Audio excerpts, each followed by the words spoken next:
Once upon a time, the story begins in a beautiful mountainous region where a young man named Zaid was on a long journey. He was heading to a peaceful village called Nurpura, where he was to look after the old house of his late uncle, which he had inherited. Zaid was a kind-hearted and educated young man, but somewhat unaware of the cunning ways of the world. As the journey was long and evening had fallen, he decided to spend the night at a small, old inn. In the courtyard of the inn sat a white-bearded beggar, who walked with the help of a stick and wore an old cloak. Zaid greeted him respectfully and asked, "Baba Ji, where are you headed?" The beggar smiled and replied, "Son, I too am going to Nurpura." Zaid was surprised. After all, that was his destination as well. During dinner, they sat and ate together on the same mat. In conversation, Zaid mentioned that he was going to his uncle's house, his late uncle, Inayatula. The beggar was startled. "Inayatula? He was an old friend of mine. You're his nephew." Zaid nodded. The beggar sighed deeply. He was a very good man. The next morning, they decided to travel together. But before setting off, Zaid placed a condition. "Baba Ji, please promise that during this journey, you will not question any of my actions." The beggar was puzzled. What kind of condition is this? Zaid replied seriously, "Just promise. No questions." The beggar smiled and agreed, although he found it quite odd. They began walking along the hilly paths and narrow forest trails. By noon, they were tired. They spotted an old banyan tree and decided to rest in its shade. The beggar said Bismillah, took out some dry bread and a bit of curry from his bag. Zaid also brought out his food, but before eating, he pulled out an umbrella, opened it, and held it over his head, despite already sitting in deep shade. The beggar looked on in confusion, a frown on his forehead, but he remembered the promise, so he remained silent. Zaid calmly ate as if nothing was out of the ordinary. The beggar thought, is he mad or just very clever? Why use an umbrella in such deep shade? After eating, the beggar could no longer restrain himself. "Son, may I ask something?" Zaid quietly packed his utensils, closed the umbrella, and said seriously, "Baba Ji, remember the promise? That means our journey ends here." The beggar was ashamed. "Son, forgive me. I promise I will ask no questions now." Zaid paused, then said, "Let's continue." As they walked, night fell. They decided to spend the night in a deserted area. Zaid said, "Baba Ji, we must find a tree to climb and sleep on. It's not safe to sleep on the ground." The beggar was startled. "Climb a tree? I'm an old man. How can I climb?" Zaid reminded him of the promise. Reluctantly, the beggar agreed. Zaid found a strong tree, helped him up, and then climbed himself. They leaned against the trunk. The breeze was gentle, the forest silent, with the occasional hoot of an owl. Zaid was calm. The beggar thought, there must be a secret behind his behavior. The night passed. In the morning, Zaid helped the beggar down. They resumed their journey. The fresh air was pleasant. Zaid was quiet and composed, while the beggar now analyzed his every move. After some distance, they reached a riverbank. The water was flowing, but not deep. There was no bridge in sight. Zaid looked around and said, "We'll have to walk through it. There's no other way." The beggar nodded, carefully removed his old shoes, tucked them under his arm, and stepped into the water. Zaid didn't hesitate. He stepped into the river with his new, shiny shoes on. The beggar was shocked. He soaked his new shoes? That's foolish. But again, he remembered the promise and kept quiet. When they crossed the river, Zaid's shoes were soaked and covered in mud. The beggar quickly wore his dry shoes and gave Zaid a sarcastic look, but Zaid walked on, unfazed. The beggar thought, what kind of young man is this? Is he foolish or something else? Now they were near Nurpura. It was afternoon, the sun was scorching, and hunger gnawed at them. But Zaid didn't stop. Panting, the beggar said, "Son, let's rest and eat something." Zaid smiled and said, "Just a little more. Be patient. We're almost there."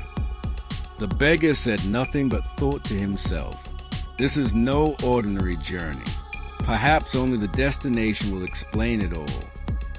Soon, they reached the village gate. Zaid shook hands with the beggar. "Babaji, this is where we part ways. I must meet a relative." The beggar, whose name was Haji Namat, invited him home. "My daughter is a wonderful cook. Be our guest today." Zaid politely declined. "Thank you, Babaji, but I can't delay meeting my relative." As Zaid was leaving, he said something strange. "When you reach home, knock on the door and cough before entering." Surprised, the beggar asked, "Why would I do that at my own home?" Zaid smiled and left without answering. When Haji Namat reached home, Zaid's strange advice echoed in his mind. At first, he dismissed it, but something made him pause. He knocked loudly and coughed. Moments later, his daughter Zainab opened the door. Graceful and modest, she asked, "Father, you knocked and coughed." "Yes, dear.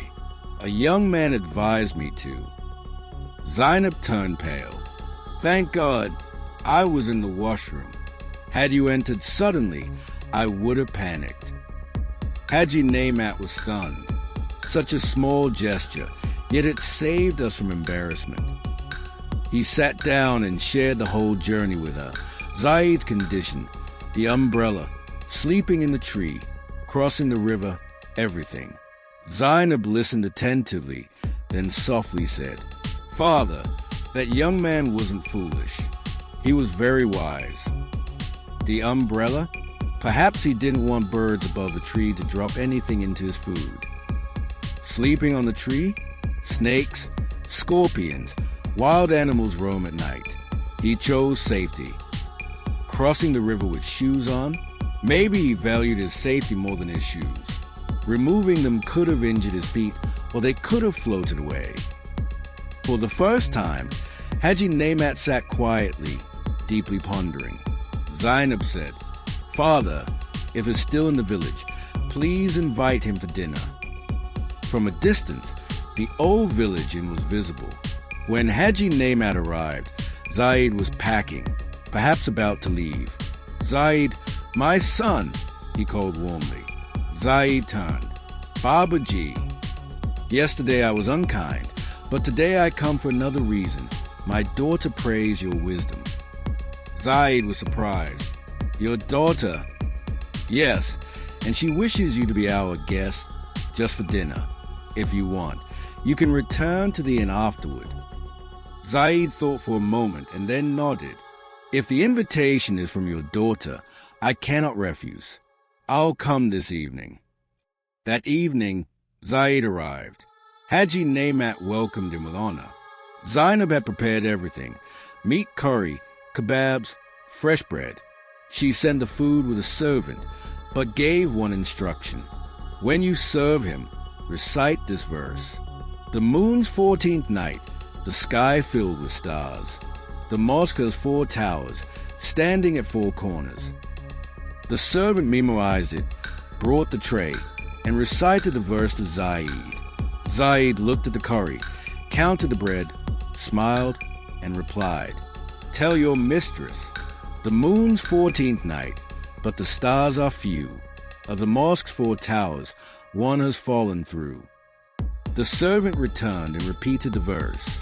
Zainab's face turned serious. "Tell me the truth. Did you eat any curry or take a piece of bread?" The servant went pale.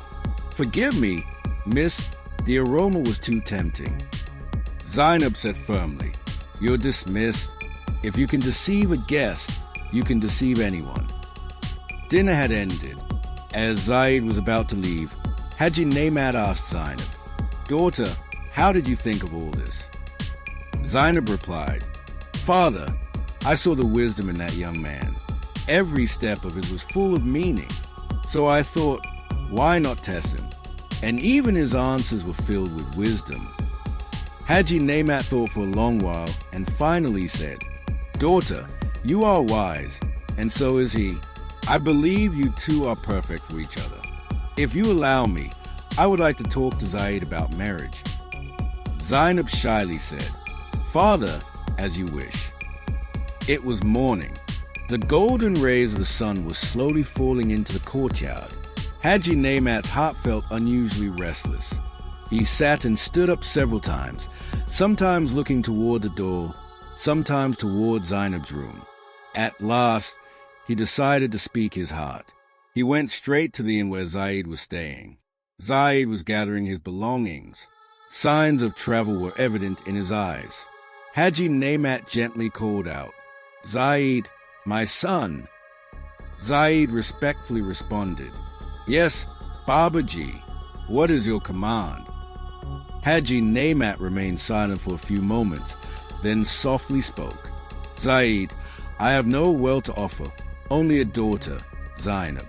She is the last joy of my home, my heart, and my life. I have seen in you the honesty that is rare these days. Your words, your conditions, your silence, all were filled with wisdom. I wish for you to take my daughter's hand. Will you accept?"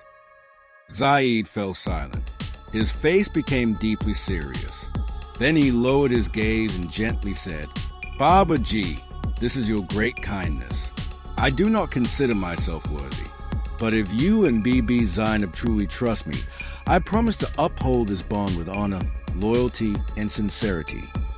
Tears of joy welled up in Haji Nemat's eyes. He embraced Zaid. A few days later, Zaid returned to Nurpura with his parents. The wedding ceremony was simple, yet filled with sincerity. Word quickly spread through the village that Haji Nemat had married his daughter to a strange, but wise, young man. After the marriage, peace settled into Haji Nemat's home. Zainab and Zaid respected each other's wisdom, understanding, and honor. One evening, Zainab asked Zaid, "Zaid, tell me honestly, why did you do all those things during the journey? The umbrella, the tree, the shoes, the condition?" Zaid smiled and said, "Zainab, a person's character is best revealed during a journey. It was important to observe Babaji's patience, his kindness, and his heart. I needed to know, was he worthy of respect simply because of his age, or did he also possess the forgiveness, strength, and depth that true elders have? The condition was a test for both him and me." Zainab smiled and asked, "And what about my test?" Zaid teased, "That was hidden in the verse, and you passed with flying colors." Then they both laughed. Thus, the life of Zaid and Zainab continued, full of knowledge, love, patience, and wisdom. And Haji Nemat would often sit in the courtyard and pray, "O Allah, grant every daughter a husband who honors her, and bless every father with the peace you have given me.